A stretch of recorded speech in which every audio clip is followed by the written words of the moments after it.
My girlfriend scoffed. "Please, you'd never survive without me." I replied, "Is that so?" Then I took the promotion abroad, booked temporary housing, and requested mail redirection. When she showed up at my old place with a speech prepared, the new tenant opened the door instead. I, 35 male, have always considered myself a competent man.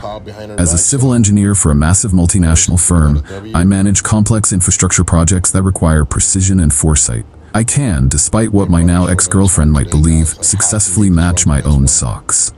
Yet, for the past 5 years, I've existed in a state of curated helplessness, a role carefully crafted for me by Bianca, 34. Our relationship began with a whirlwind of charm. Bianca works in high-end public relations. Her world is image, perception, and curation. When she moved into my apartment 3 years ago, she brought that professional skill set home. My life became her new project. It started small.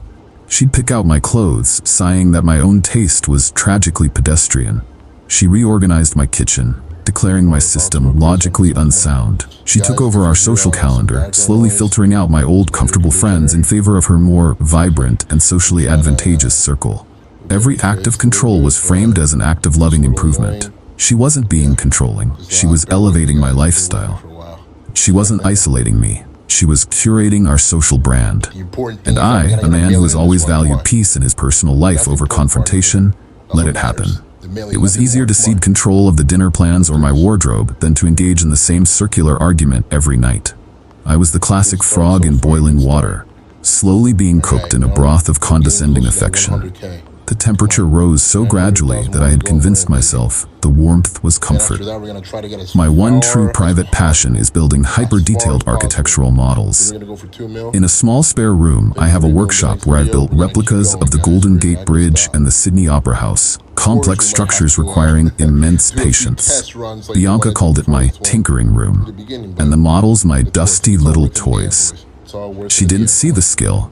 She saw a childish habit that clashed with the image of the high-powered couple she was trying to project. The boiling point was reached 2 months ago. My boss, Mr. Davies, offered me the opportunity of a lifetime, lead engineer on our company's new flagship bridge project in the European headquarters. It was a 2-year posting, a massive promotion, and the kind of career-defining work I had only dreamed of. I was ecstatic for about an hour, the time it took me to get home and tell Bianca. I expected excitement. Instead, I got a frown of logistical annoyance. "Europe?" she said, not looking up from her tablet. "For 2 years? What a hassle. I'll have to find all new contacts, and the shipping will be a nightmare. We'll have to put most of this ugly furniture in storage." The "we" was instantaneous and absolute. There was no discussion. She immediately began planning her new life, talking about which district she'd prefer, the kind of apartment she would need for entertaining, and how this would be a fantastic opportunity to reinvent our brand on an international stage. My career achievement was merely a new backdrop for her social ambitions. I was thinking, I started cautiously, that maybe I would go alone for the first couple of months, settle into the job, find my footing. She finally looked up, her face a perfect mask of disbelief. She let out a short, sharp laugh, a sound of pure, unadulterated dismissal. "Go alone?" she scoffed, her voice dripping with pity. "Please, Liam, you'd never survive without me. You can barely match your own socks. You'd be living on takeout and wearing a wrinkled suit within a week. Don't be ridiculous." And that was it. The water hit a rolling boil. All my accomplishments, my professional competence, my entire adult life, erased by that single cutting sentence. She didn't see a partner. She saw a helpless dependent, a project she managed, a well-paying pet she had successfully house-trained. A strange calm washed over me. The years of resentment and swallowed arguments solidified into a single cold point of purpose. I looked at her, the woman who thought she had built me, and made a decision. "Is that so?" I said, my voice quiet. She didn't notice the shift. "Of course it is, sweetie. Now let's look at apartments." I didn't argue. I just nodded, letting her believe she had won. The next morning, I walked into Mr. Davies' office and formally accepted the promotion. The project started in 60 days. Then I began the most complex engineering project of my life, the complete and silent disentanglement of my existence from Bianca's. I operated in 2 parallel worlds. In one, I was the dutiful boyfriend, listening to her plans for our move. In the other, I was a man executing a meticulous escape. Step 1. The new life. I contacted my company's international relocation department, explaining that my domestic partnership was ending and the separation needed to be discreet. They were professionals. They arranged for a premium, furnished corporate apartment for my first 3 months and a travel stipend, with all communication routed to my private work email. Step 2. The old life. I gave my landlord my formal 60-day notice of termination. The lease, solely in my name, would end on August 15th. My flight was booked for the evening of August 14th. I then used a service to find a new tenant who signed a lease to move in on August 16th. The apartment was no longer mine after my departure. Step 3. The possessions. This was the most complex phase. I hired the movers recommended by my company with a very specific mandate. All of my personal belongings, clothes, books, and especially my architectural models were to be professionally packed for international shipping. All of Bianca's belongings were to be packed with equal care and moved to a top-tier, climate-controlled storage unit in her name. I paid for the first 3 months in advance. To her, I explained that relocation specialists were coming to do a full assessment for our international move. Her arrogance was my camouflage. She was so consumed with planning her European debut that she never bothered to inspect the details. Step 4. The digital trail. I filed a mail redirection form with the post office. I bought a new phone and arranged for a new number to be activated the moment I left the country. The final weeks were surreal. I would come home from work to Bianca excitedly showing me pictures of Parisian cafes while I had just spent my lunch hour confirming shipping insurance. The most therapeutic part was packing my models myself. I built custom foam inserts, carefully wrapping each delicate structure. One evening, Bianca poked her head into my workshop. "Are you still playing with your little toys, Liam? I need help with the color palette for the new living room." "Just securing my dusty old papers," I replied, my voice neutral. The day of my flight, August 14th, arrived. The movers had come and gone. My things were on a ship crossing the Atlantic. Her things were in a secure storage unit. The apartment was empty, a blank slate. Bianca was at a celebratory farewell brunch with her friends. She planned to meet me at the apartment at 6 p.m., and we would go to the airport together to begin our adventure. At 4 p.m., I stood alone in the empty apartment. I took a photo of the storage unit key and access card, which I had left with the unit's front office manager under her name. I attached the picture to a text, along with the facility's address and the unit number. I sent it. Then I put my old phone in an electronics recycling bin at the airport. I took my seat on the plane, turned on my new phone, and looked out the window as the ground fell away. I didn't feel anger or sadness. I just felt the quiet, powerful hum of a massive engine lifting me into the future. Update 1. It's been 3 weeks since I landed. My new city is a beautiful chaos, and my corporate apartment is sleek, modern, and blessedly quiet. The job is even more challenging than I'd hoped. The freedom is intoxicating, but it's also daunting. For the first week, I'd wake up with a jolt of panic, a phantom feeling that I'd missed a step, that Bianca would somehow walk through the door and start reorganizing my new life. I didn't have to wonder long about her reaction. After 48 hours of silence, my old secondary email account became a war zone. Reading the flood of messages from her friends, and her mother was like piecing together the timeline of a distant explosion. She must have finished her brunch, tried calling my disconnected phone, and then seen my text with the storage unit key. Confused, she would have gone to the apartment at 6 p.m. as planned, ready to take her helpless boyfriend on their grand adventure. And the new tenant would have opened the door. I can picture her pushing past him, demanding to know what he was doing in her apartment. The slow, dawning horror as he explained he'd signed a lease a month ago. The world she had curated dissolving on a stranger's doorstep.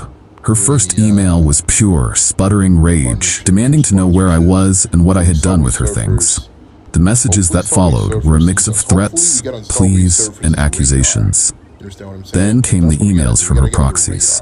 Her best friend, Chloe, was the enforcer, calling me a monster and an evil person who had left Bianca destroyed and homeless.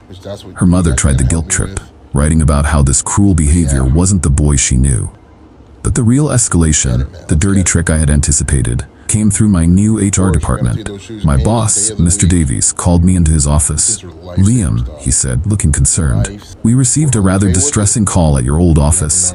A woman identifying herself as your fiancée, Bianca, called claiming there was a dire family emergency, a medical crisis with your mother. She was hysterical, demanding your new contact details and flight information. My blood ran cold. My mother is in perfect health.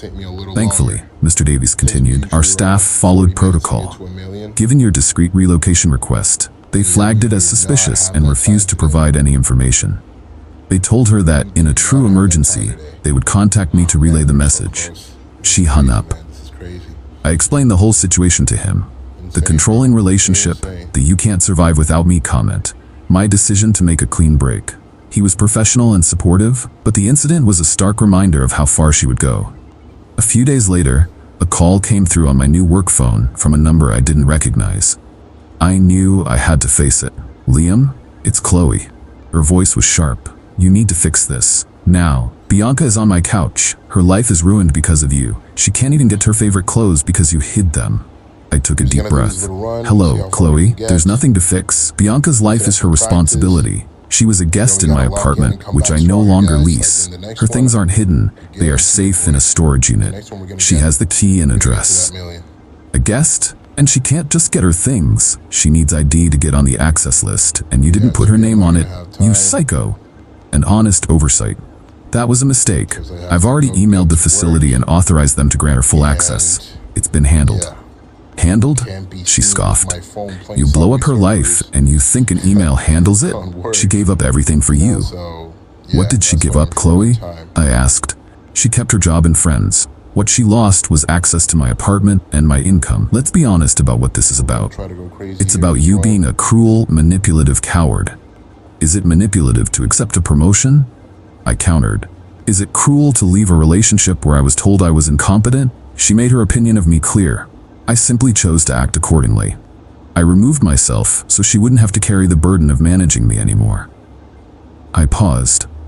And speaking of manipulation, please tell Bianca that my employer was not amused by her fraudulent phone call about a family emergency. They have it documented.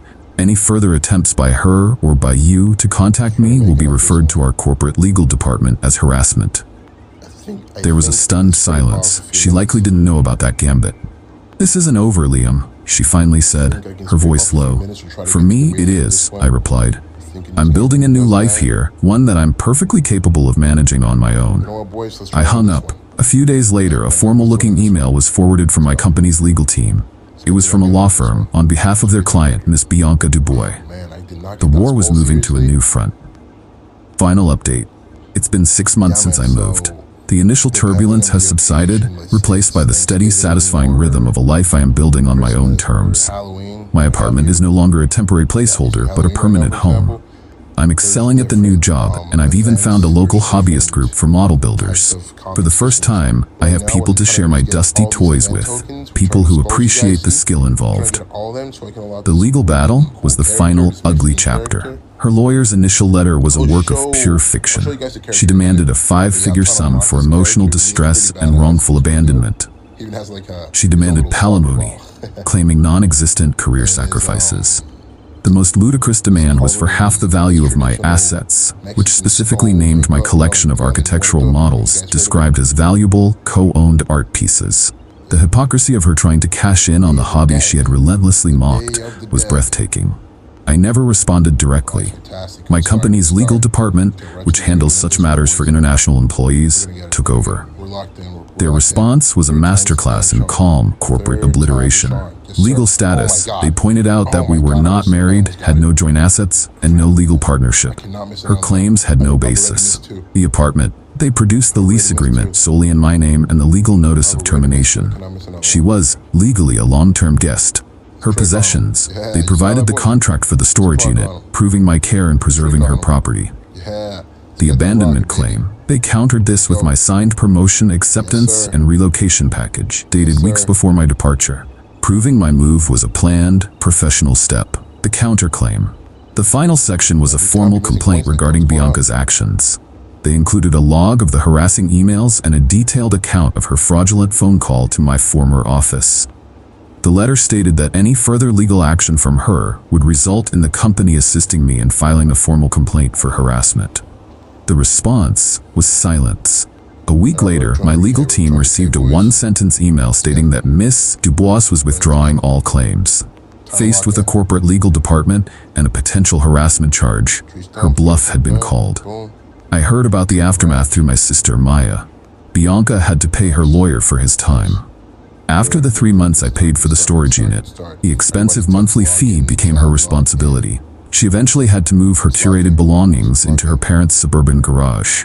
Her extended stay on Chloe's couch ended when the friend grew tired of being an unpaid therapist. Last Maya heard, Bianca was working a second job to make ends meet, living in a small apartment and constantly complaining about how her cruel ex had ruined her life. There was, as expected, zero self-awareness. My revenge was not an act of aggression, but an act of radical self-reliance. I took her at her word. She told me I couldn't survive without her, so I created a life where I had to, proving her, and the part of myself that had believed her, wrong. In my new apartment, my architectural models are displayed on custom-built shelves. I am currently working on my most ambitious project yet, a replica of the Pont de Normandie, a stunning French bridge. It's a complex, beautiful structure, a testament to what one can build with precision, patience, and a clear vision.